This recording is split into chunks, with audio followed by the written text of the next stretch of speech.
તો આ તરફ અમરેલી જિલ્લામાં પણ એકાએક વાતાવરણમાં પલટો જોવા મળ્યો। અમરેલી જિલ્લામાં સાંજના સમયે ભારે પવનની સાથે વરસાદ પડ્યો।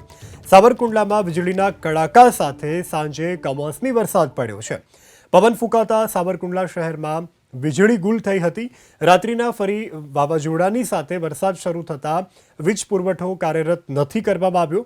કમોસમી વરસાદને પગલે કેરીના પાકને વ્યાપક નુકસાની જવાની ભીતિ કેરી પકવતા ખેડૂતોમાં અત્યારે જોવા મળી રહી છે। ભર ઉનાળે કમોસમી વરસાદ વરસવાને કારણે ખેડૂતો ચિંતાતુર બન્યા છે।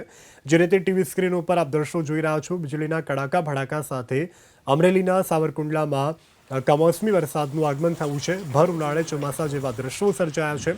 ખાસ કરી અને આ ગીર પંથક છે, અહીં મોટા પ્રમાણમાં કેરીનું ઉત્પાદન થતું હોય છે। ભારે પવન અને વરસાદને કારણે કેરીના પાકને વ્યાપક નુકસાન જવાની ખેડૂતોને ભીતિ સતાવી રહી છે।